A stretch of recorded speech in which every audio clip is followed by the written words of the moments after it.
What's up, y'all? It's your girl Tequila, and I'm back with another review. This is my review for Ready to Love. This is season 9 reunion part 1. All right, y'all. We've all been waiting for this last part, so let's just go ahead and get into it. First thing I want to say is damn near everybody looked a mess. Yeah. As a group, as a collective, as a cast, they all looked a fool. I don't know what Sierra was wearing. Sierra, you gave me hope in the beginning of the season because I thought that you were going to be the stylist that actually brought the style. But as the season progressed, baby, I didn't see the style there. The style got lost somewhere and you didn't bring it back for the reunion. It did not look like you were going to a reunion. We got Tequila in the building with her feather outfit that looked like it was homemade, and I'm not saying that as a compliment. We have Jessica. I don't know what kind of curls was on top of her head, but those curls looked a mess. Kat, I didn't like her outfit. She had like those swirly heels that like swirl around your foot, like literally swerve around your foot. That was not cute. Didn't like her outfit. Her makeup shade was not it. It was not matching her body. She looked ashy. Aries, girl, I don't know what was going on with your look, girl. You look like you came straight out the church. That looked like something your mama should have been wearing, but not at the same time because that outfit just is not flattering. Those little arm strap, girl, what was that? And it did not compliment your braids either. It was just a no. You looked very motherly. And I know you somebody mama, but that was not a compliment. Who else was looking crazy? For once, Morier actually looked good, but I noticed that he actually had on green pants instead of black. Had you had on black pants, then you would have sealed the deal for me and you would have had the best overall look. But because you had the green, it just threw me off. You lost points for that. Lee, you my girl, you've been bringing looks this entire season. I don't know what happened with the reunion. Black women, I want y'all to be released from the dresses that have mesh, especially mesh that does not look at me trying to read y'all, and then anyway, especially the mesh that does not complement your skin tone. It looks crazy. I can't. Oh, Kira, she's actually here. She looks nice. Her outfit, I mean, she looks very much so like she looked throughout the season. She looked nice, but yeah, there were just a few looks that definitely missed the mark, and I just don't understand. Majority of the ladies missed the mark for me. So we get into the newbies, Christopher and Katarina, and then we get right into Kat's journey on the show.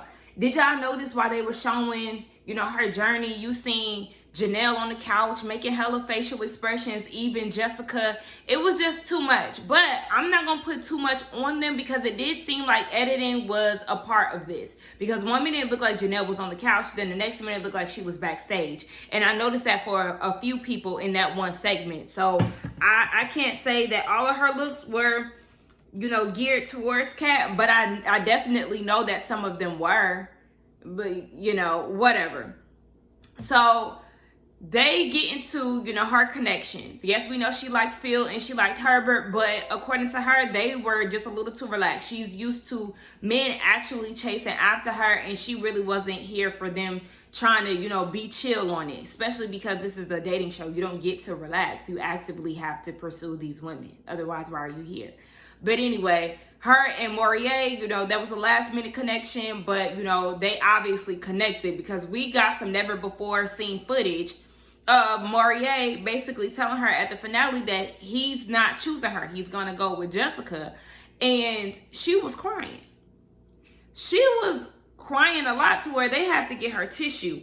And I was honestly taken aback by that because I'm like, girl, you really liked him that much to tears? I don't know if she was embarrassed or whatever, but I was not expecting her to be crying and boo-hooing over Morier. No shade.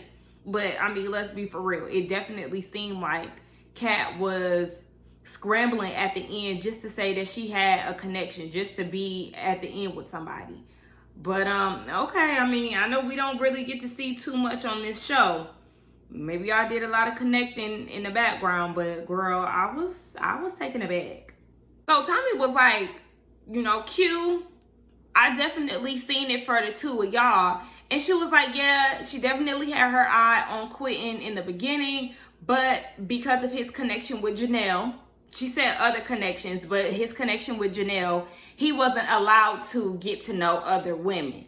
And he was like, yeah, I felt like it wouldn't have been fair to her. It wouldn't have been fair to Kat. Because he wouldn't have been able to communicate with her the way that he wanted to. Honey, you wasn't able to balance the two that you had. You wasn't even communicating and connecting with Lee. You definitely left your connections for Janelle, and I hope it was worth it. I hope y'all still together and get ready to adopt and make kids. And again, in that process, you see Janelle tearing up her face and doing the damn most. But, you know, that was Kat's segment. You know what? This whole Unique and Red situation, we were over it during the season.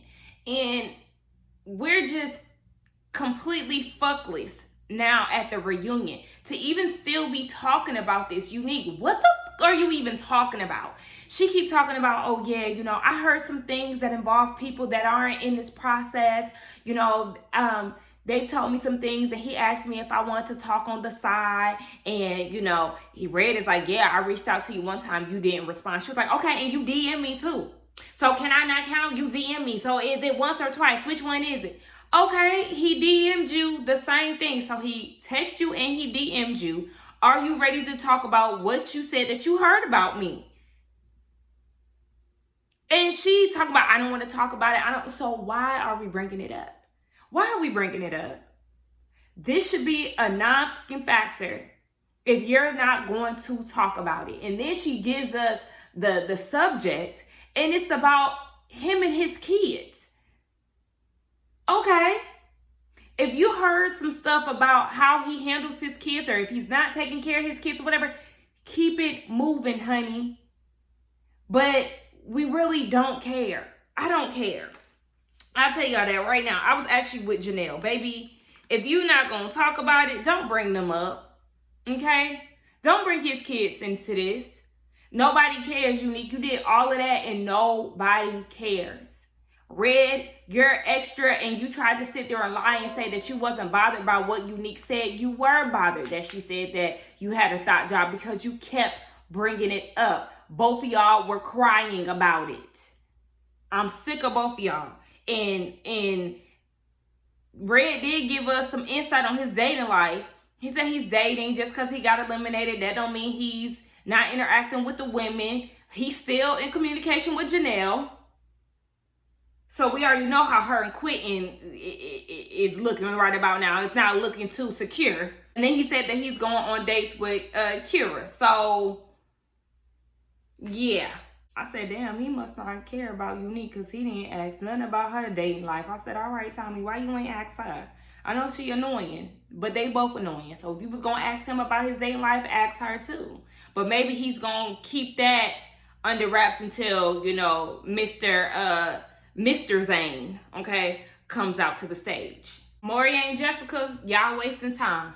Red called y'all on y'all BS, and he said it ain't real if y'all didn't kiss, because they played back their journey and how they didn't kiss on the finale. Yes, it's definitely giving off that y'all made a pact or something to get to the end of it. Tommy is asking Jessica questions. He was like, okay, so what made you choose Maury? And she said basically that she had two connections all throughout. But what made her connect to him was because they had deep conversations. But then he was like, okay, so what made him stand out? She didn't even understand the question. Now, I will say that Tommy did kind of word it a little weird, but he was asking, you know, what made Maury stand out? Basically, what made him stand out was the fact that at the cash trip, he was her only connection left, because by that time, her and Chris had parted ways.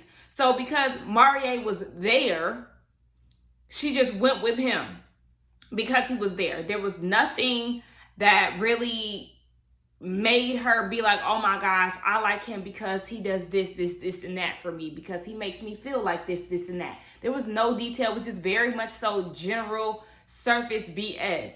And so Maury was saying the reason why he selected her, and okay, Tommy is like, well, what are y'all doing?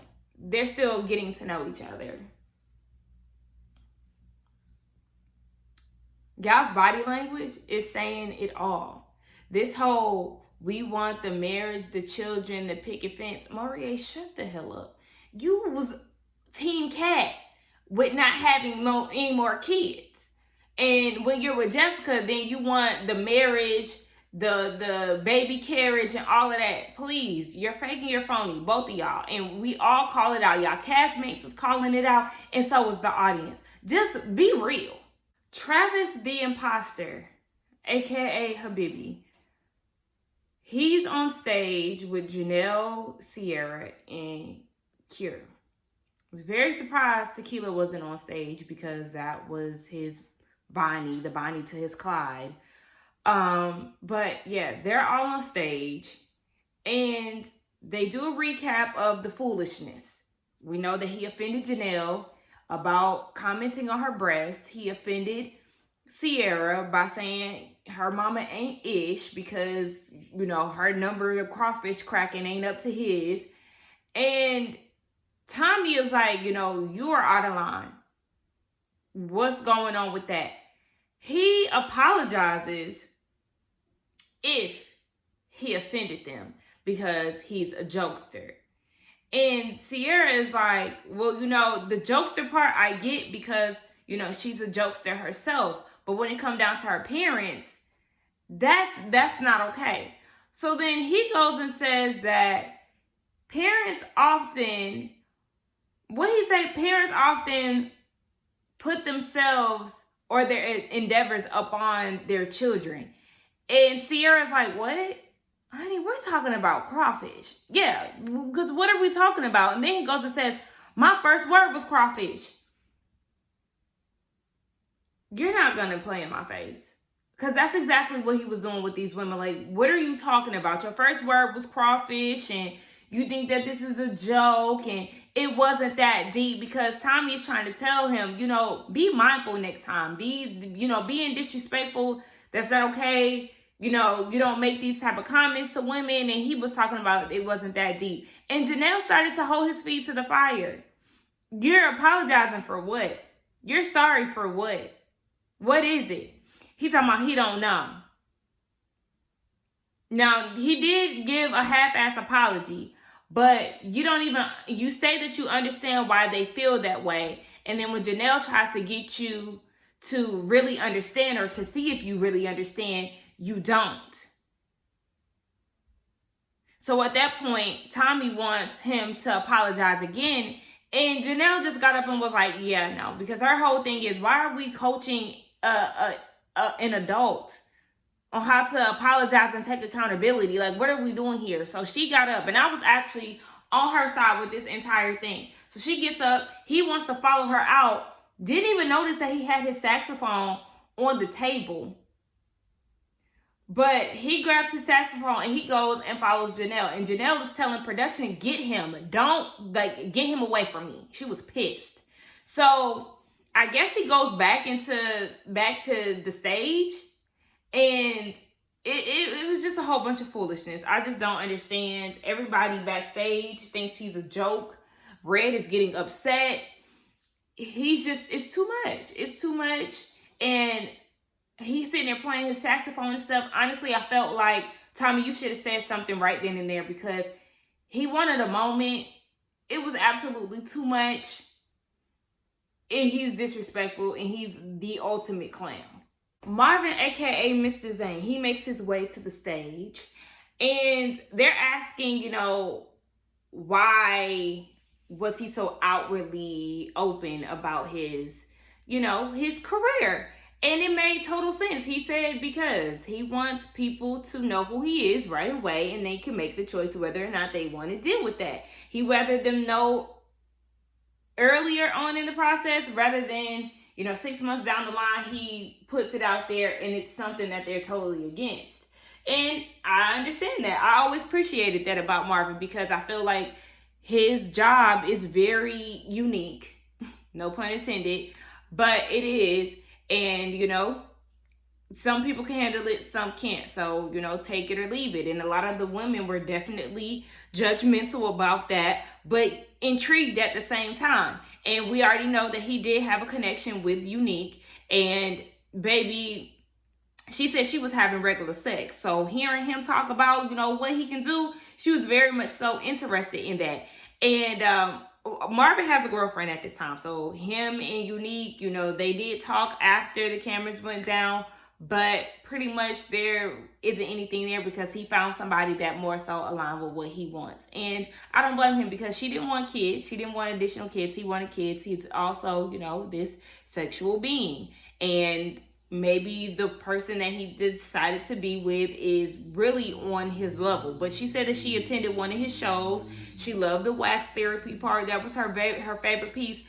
Did it seem like she was still open to being with him or whatever? Was I the only one who was feeling that? I was like, you're very eager. Sounds like you still want a piece. Tequila has entered the room. It's her, Unique, which I don't know why she's there. Travis the imposter, Janelle, Jessica, and Phil. So, we get her little journey recap, and they talk about her and Phil in their relationship, or I'm sorry, their connection, what made her uncomfortable. And she starts going in on Phil, talking about she's uncomfortable with broke energy.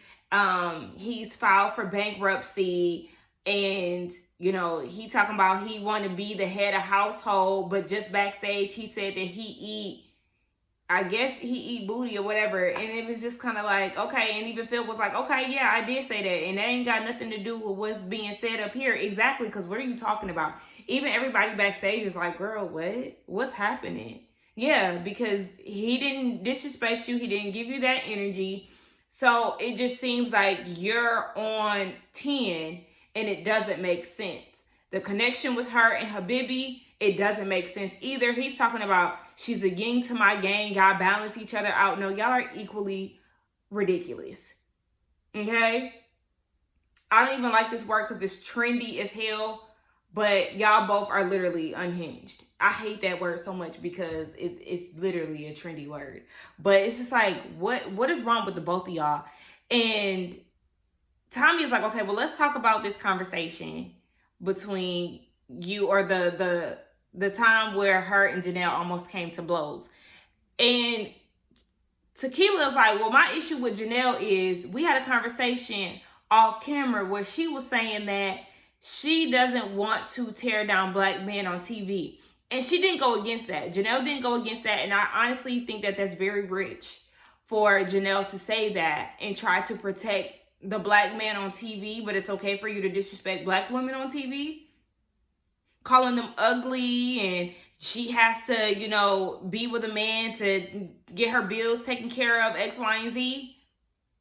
You talking about how Kira wears a fake bag and yours is real and all of that. You have a trend of trying to tear down black women on TV, but it's okay for you to protect black men and their image. You uphold their image and then try to tear down black women. That doesn't make sense. But anyway, oh my gosh, I'm about to get pissed off because my computer is lagging and it's really pissing me off. Okay, but anyway, I'm working this weekend, y'all. So anyway, yeah, it's just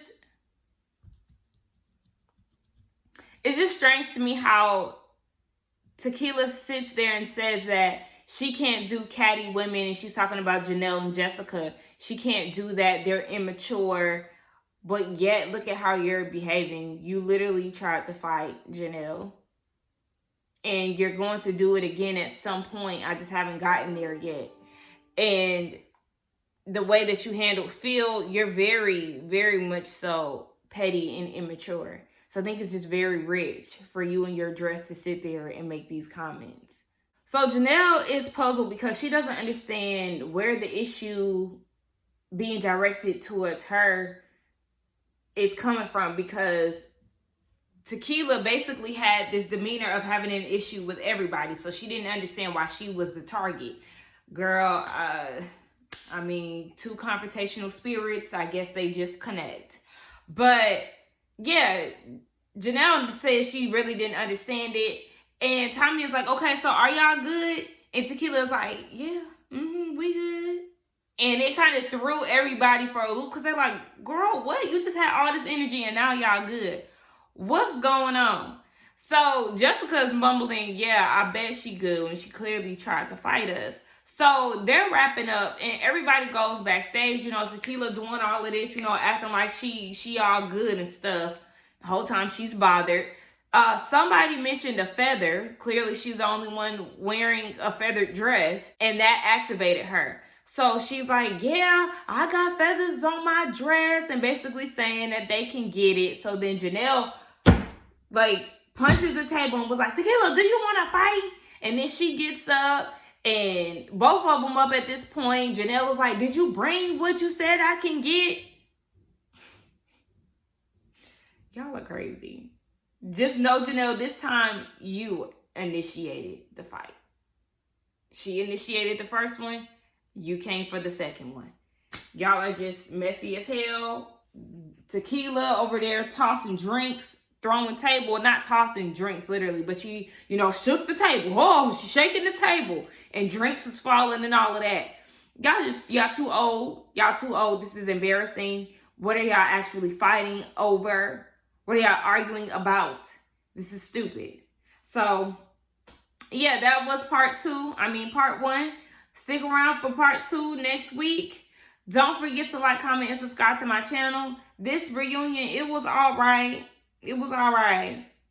It was definitely a mess at the end. Anyway, yeah, let's get down in the comments. Bye.